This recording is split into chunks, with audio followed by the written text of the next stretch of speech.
Some of you that did geography, Wood Hills, the range of hills where you have hills and you have valley. Like if you to look, there are hills that are valley.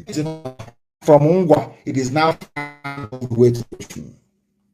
That's why the white man called it the Igbo Plateau. It is in the Willings report of 1958. Channels, are you listening? Wike, are you listening? I'm reading the report for you. They are all Igbo and they speak one language, though of course with certain differences of dialect. There are nearly 5 million of them and they are too many for the soil to support. They are vigorous and intelligent and have pushed outward in every direction, seeking a livelihood by trade or in service in the surrounding areas of the eastern region, in the western region, in the north and outside Nigeria. They are no more popular with their neighbors than is usual in the case of an energetic and expanding people whose neighbors have a more leisurely outlook on life. This is simple English written by a white man. Wike, are you listening? General Stevie, are you listening?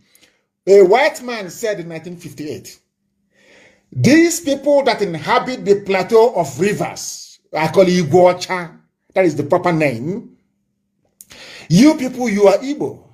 You are intelligent. I'm not talking about Igbo people. You are very smart. You diverse. You travel out wide. You're energetic. You're hardworking. But the places you are going to, the people hate you. In the north, in the west, everywhere you go to, they hate you because those people are lazy. That's what the white man said. I didn't say it. It's here now in their paper. Hi. My goodness me.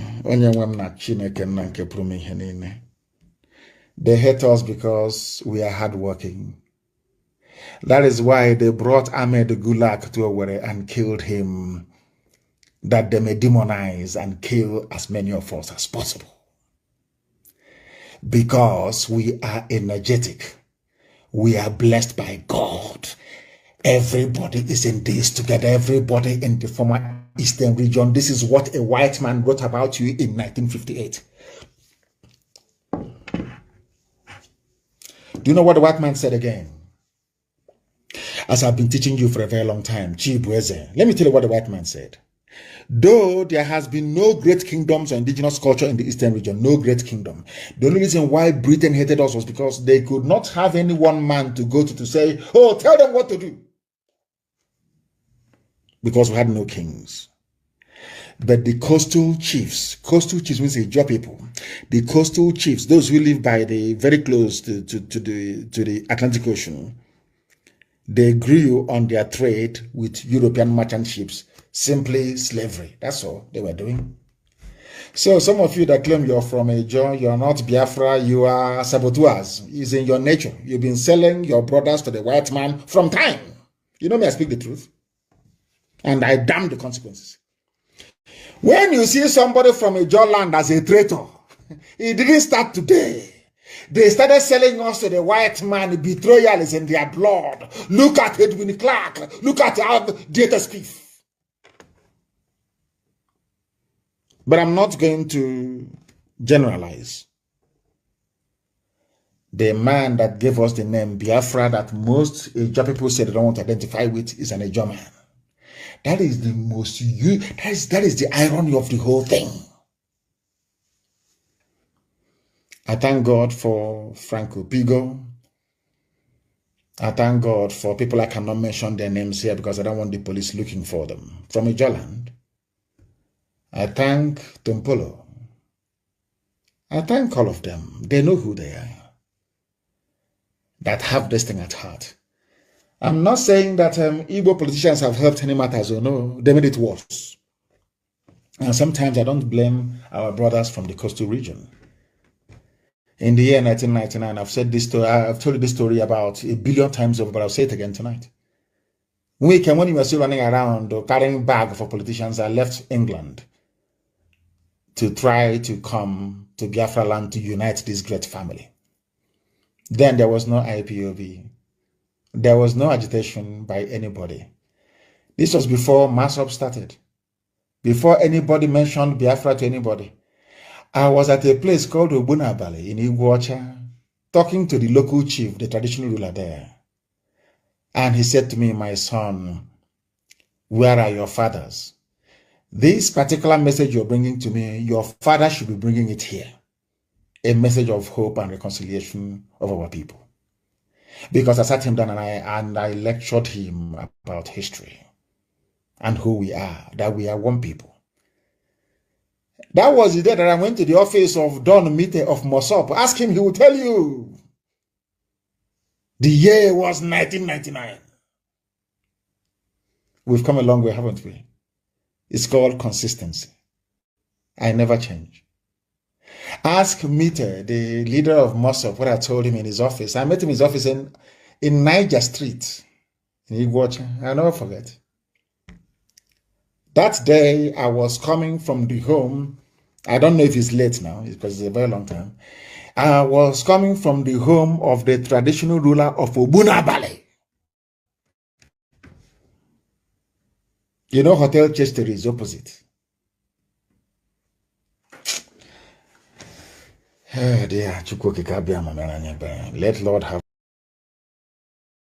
the very oldest language on the face of this very earth.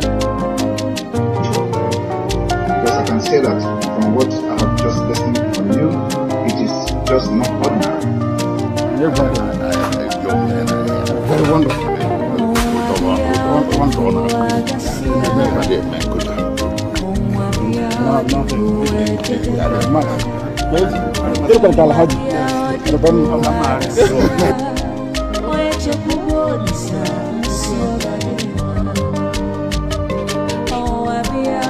When my lawyers came to see me, I had a discussion with them about how I'm going to defend myself.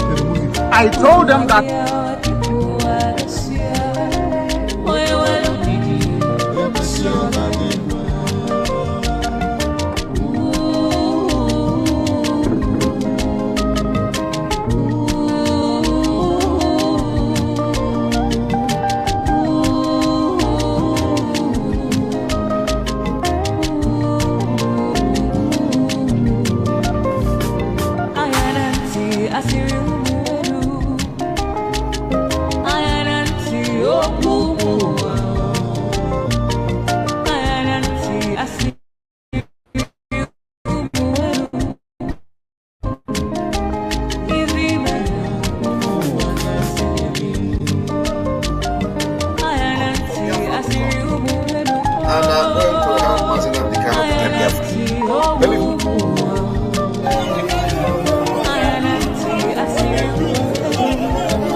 Welcome. Thank you for joining us on this very program today.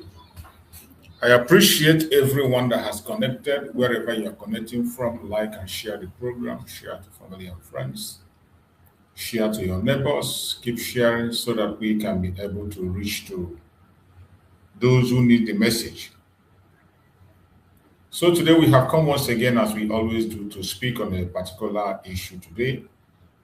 And I appreciate all of you that have been able to be patient to listen to the messages of our Prime Minister Mazi Sam and the messages of Mazi Nnamdi, which is most important thing we do here, to bring their messages across so that people will continue to hear their voice, to make sure they are not silenced.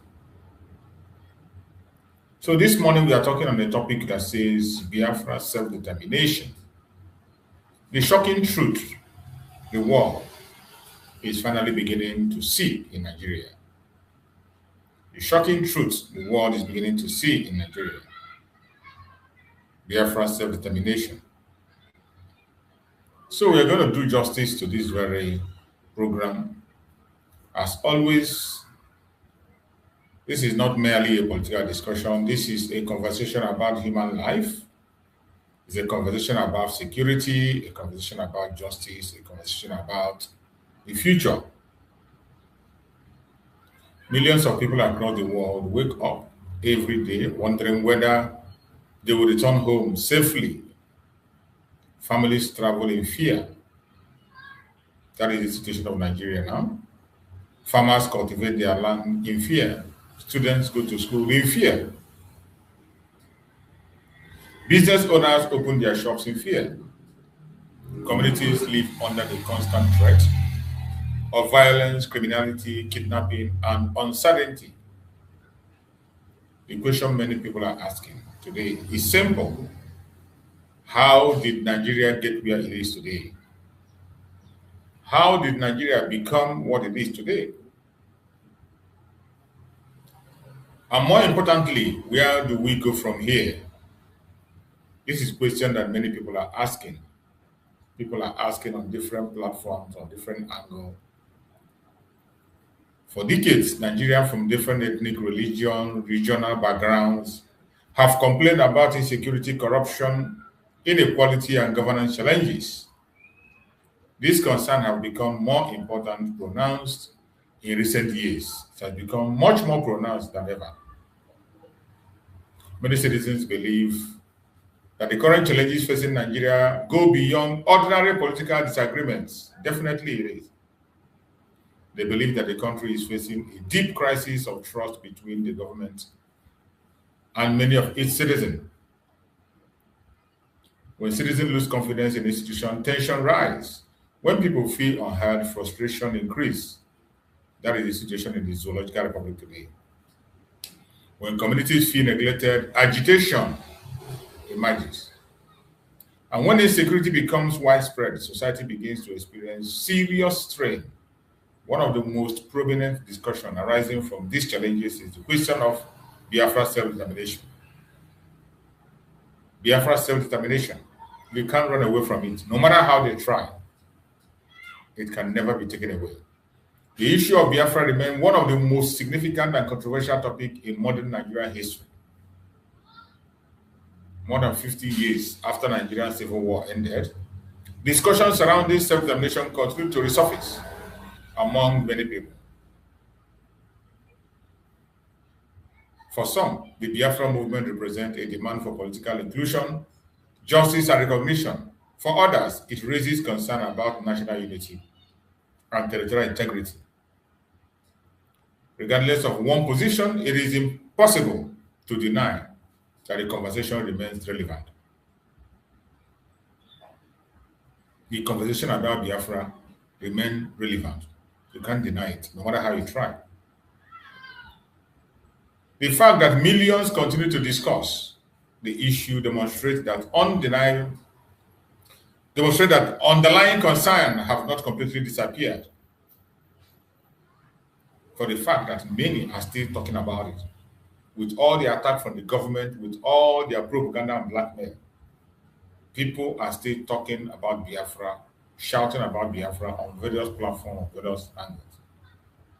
History teaches us an important lesson. When grievances remain unresolved for a long period of time, they often resurface. They may change form, they may change language, but they rarely disappear completely. This is why dialogue remains essential. This is why listening remains important. This is why understanding different perspectives matters. In the case of Biafra, there's nothing you can do to stop it. The more you try to stop it or pretend it's not happening, the more it becomes more clearer to the world. The question before us is not simply whether people agree or disagree. The question is whether government, institution, and society can create an environment where citizens feel heard, respected, and protected. And such is not existing in anywhere in the Zoological Republic. At the head of many conversations surrounding Biafra is the principle of self-determination. Self-determination is a concept recognized in international law, whether you like it or not. It is legitimate, it is a right that you can never take away from the people. It generally refers to the right of the people to determine their political status and pursue their economic, social, and cultural development. Around the world, discussion about self-determination have occurred in several contexts. These discussions have often been complex. Some have been resolved through dialogue, some through constitutional reform, some through referendum. Others remain unresolved. What is clear is that durable solutions are more likely to emerge when dialogue, peaceful engagement, and respect for human rights are prioritized. Violence rarely solves deep political problems. Violence often creates new wounds. Violence often leaves lasting scars. This brings us to another critical issue: insecurity in Nigeria today. Today, insecurity affects people across various regions of Nigeria. Citizens frequently express concern about kidnapping, banditry, communal conflict, communal violence, and other security challenges. This has become the order of the day in Nigeria. Families who have lost loved ones carry immense pain. Communities affected by violence carry lasting trauma. Children who grow up surrounded by insecurity face uncertainty in the future. The consequences extend beyond immediate victims. Insecurity discourages investment. Insecurity affects agriculture. Insecurity weakens economic growth. Insecurity creates fear. And fear can undermine social cohesion. Many observers argue that security challenges require more than military response alone. Effective security also requires strong institutions. Well, you and I know that the zoo has no institution, let alone being a strong one. It requires accountability, it requires economic opportunity, it requires public trust, it requires transparency.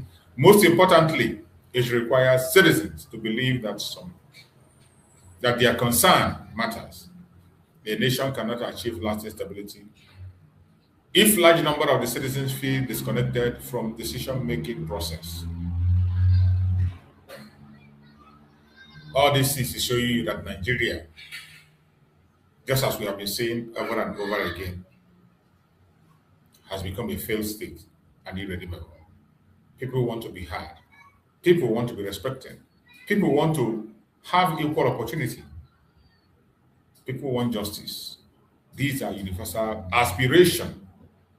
Across the world, governments are often judged by their ability to protect lives and maintain public confidence. When citizens perceive that these responsibilities are not being fulfilled, adequate criticism naturally increases. This is why discussion about governance remains central to the conversation about Nigeria's future. Now, let us return to the international awareness. The modern world is interconnected in a way that previous generations could hardly imagine. Information travels. Events occurring in one country can quickly attract global attention. Human rights organizations, international institutions, media organizations, academic, policymakers, and civil society groups all play a role in shaping international awareness. That is why we must be disciplined in preaching our messages. As concern about security and human rights emerges, international observers often seek information, evidence, and accountability. Many advocates believe that increased global attention can encourage transparency and reform. That is why we are calling on intervention of the United States to come as quick as possible. Even though they have tried to make the move, but that is not enough. Others caution that international engagement should be balanced, objective, and constructive. Regardless of perspective, one fact remains clear. The international community pays attention when issues involving human rights, governance, and security becomes prominent. This is why documentation matters. This is why evidence matters. This is why peaceful advocacy matters. Throughout history, many social and political movements have relied on raising awareness.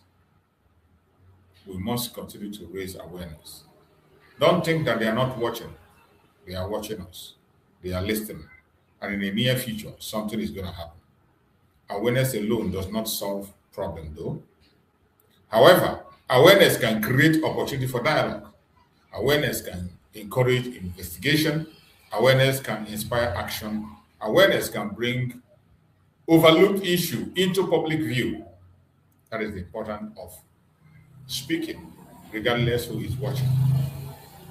For activists and advocates, one of the greatest challenges is ensuring that discussion remains focused on facts, evidence, constructive solution, strong emotion, and understandable.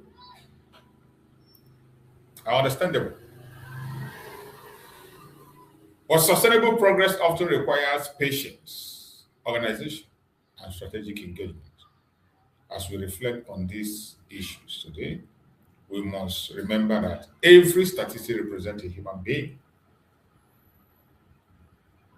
We must always remember that. Every victim in Nigeria today has a name. Every family has a story in Nigeria today.